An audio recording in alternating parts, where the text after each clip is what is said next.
নমস্কার। সনাতন ধর্মকথা চ্যানেলে আপনাদের সবাইকে স্বাগত। আজ রামায়ণের অযোধ্যাকাণ্ডের ৪৫তম পর্ব শুরু করব। ৩৩ কোটি দেবদেবী, ব্রহ্মা বিষ্ণু মহেশ্বর, সর্বকালের সর্বসৃষ্টি, পিতা মাতা গুরু সবাইকে প্রণাম জানিয়ে এই পাঠ শুরু করছি। ভরত শ্রীরামচন্দ্রকে রাজা হওয়ার প্রস্তাব দিলেন। অযোধ্যায় ফিরে গিয়ে তিনি যেন রাজ্যপাঠের দায়িত্ব নেন।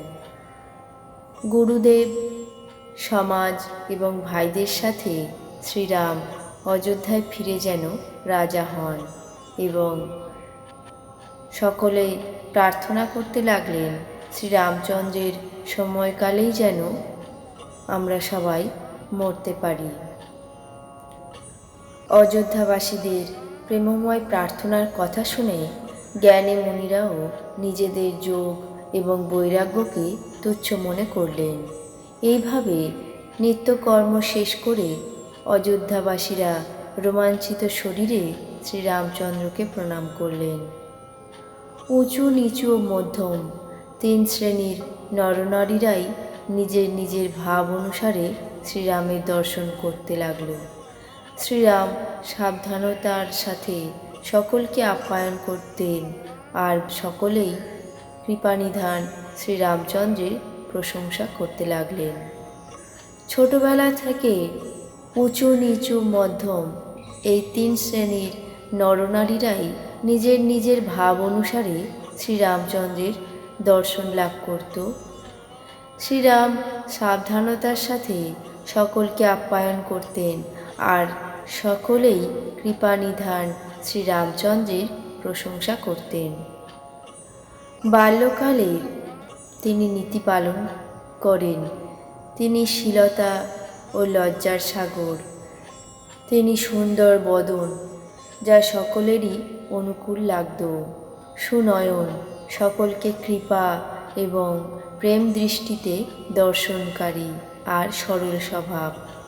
শ্রীরামের গুণগাথা কীর্তন করতে করতে সকলে প্রেমমগ্ন হয়ে গেল এবং নিজেদের ভাগ্যের প্রশংসা করতে লাগল যে এই পৃথিবীতে আমাদের মতো পুণ্যবান খুব কমই আছে, যাদের শ্রীরামচন্দ্র নিজের বলে মনে করেন। সেই সময়ে সকলে প্রেমমগ্ন। ইতিমধ্যে মিথিলাপতি জনক আসছেন শুনে সূর্যকুলরূপী কমলের সূর্য শ্রীরামচন্দ্র সভার সকলের সঙ্গে তাকে সসম্মানে স্বাগত করার জন্য উঠে দাঁড়ালেন।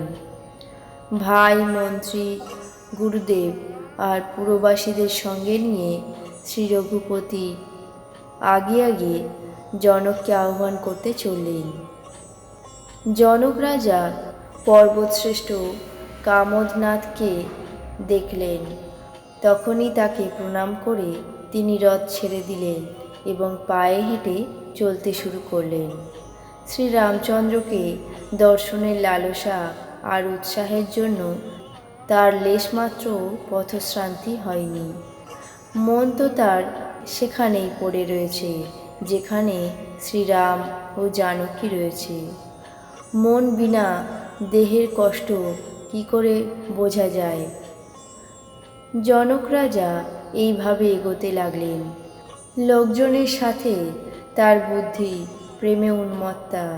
তিনি কাছে এলে সকলে অনুরাগ ভরে পরস্পর সাদরে মিলিত হলেন। জনক রাজা, বশিষ্ঠ ইত্যাদি অযোধ্যাবাসী মুনিবৃন্দের চরণ বন্দনা করতে করতে এবং রঘুনাথ, শতানন্দ প্রভৃতি জনকপুরবাসী ঋষিদের প্রণাম করলেন। তারপর ভাইদের সাথে শ্রীরাম জনক রাজার সঙ্গে মিলিত হয়ে লোকজন সকলকে নিয়ে তাদের নিজের আশ্রমে নিয়ে চললেন। শ্রীরামচন্দ্রের আশ্রম শান্ত রসরূপ, পূর্ণ জলে পরিপূর্ণ সাগর। জনক রাজার সাজ, সৈন্য সামন্ত যেন করুণার নদী। শ্রী রঘুমণি নদীকে সমুদ্রে মিলিত করার জন্য নিয়ে চললেন। এই করুণার নদী এতই বড় যে জ্ঞান ও বৈরাগ্য দুই কূট প্লাবিত করে দেয়। শোকোচ্ছ্বাস নদ নালা সব এসে এই নদীতে মেশে। শোকের দীর্ঘশ্বাসী বাতাসের দ্বারা ওঠা তরঙ্গ যা ধৈর্যরূপী তীরভূমির বড় বড় গাছকেও উপড়ে ফেলছিল। ভয়ানক বিষাদী এই নদীর তীব্র গতিধারা, ভয় এবং ভ্রমই তার অসংখ্য জলাবর্ত ঘূর্ণি। বিজ্ঞ জ্ঞানী তার কাণ্ডারি, বিদ্যায় তার বড় নৌকা। কিন্তু একজনও কেউ খেয়া পার করতে পারছিলেন না, কেউ কোনো উপায় খুঁজেও পাচ্ছিলেন না। বনচারী কোলভিলেরাই যাত্রী, যারা এই নদীকে দেখে নিজের মনের মধ্যে হেরে গিয়ে দমে গেল। এই করুণা নদী যখন আশ্রমের সাগরে মিলিত হলো, তখন যেন সেই সাগর ব্যাকুল উচ্ছ্বাসিত হয়ে উঠল। দুই রাজার সংসার শোকে বিহ্বল হয়ে গেছে। কারোরই আর ধৈর্য রইল না, জ্ঞান লজ্জা রইল না। রাজা দশরথের রূপ গুণ আর শীলের প্রশংসা করতে করতে সকলে ক্রন্দন করতে লাগল আর শোক সমুদ্রে ডুবে রইল। যেখানে সেখানে আশ্রমের ভিতরে সুধারূপ উপদেশ দিচ্ছিলেন আর বশিষ্ঠদেব বিদেহ অর্থাৎ জনকরাজকে বললেন, হে রাজন, আপনি ধৈর্য ধরুন। যে রাজা জনকের জ্ঞানরূপী সূর্য ভব অর্থাৎ সংসারের যাতায়াতরূপী রাত্রি নাশ করে দেয়, আর যার বচনরূপী কিরণে মণিরূপ কমলকে প্রস্ফুটিত করে আনন্দিত করে, মোহ আর মমতা কি তার সামনেও আসতে পারে? এ কেবল সীতারামের প্রেমের মহিমা, অর্থাৎ রাজা জনকের এই অবস্থা সীতারামের অলৌকিক প্রেমের জন্যই হচ্ছে, লৌকিক মোহ মমতার জন্য নয়। যিনি লৌকিক মোহ মমতার অতীত হয়ে গেছেন, তার উপরে শ্রীরামের প্রেম নিজের প্রভাব না দেখিয়ে থাকতে পারে না। শ্রীরামচন্দ্রের প্রতি প্রেম বিনা জ্ঞান শোভা পায় না, যেমন কর্ণধার বিনা জাহাজ। বশিষ্ঠদেব জনক রাজাকে নানাভাবে প্রবোধ দিলেন। তারপর সকলে শ্রীরামঘাটে স্নান করলেন। নরনারীরা সব শোকমগ্ন।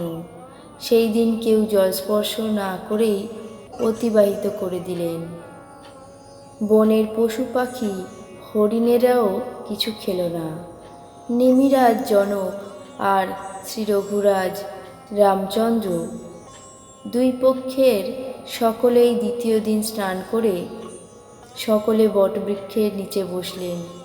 সকলেরই মন বিষণ্ণ আর শরীর অবসন্ন ছিল। আজ রামায়ণের অযোধ্যাকাণ্ডের ৪৫তম পর্ব এখানেই শেষ করছি। বাকি অংশ আগামী পর্বে পাঠ করে শোনাব। আপনাদের কেমন লাগছে তা অবশ্যই কমেন্ট বক্সে জানাবেন। চ্যানেলটিকে সাবস্ক্রাইব করবেন, লাইক করবেন, শেয়ার করবেন। ধন্যবাদ।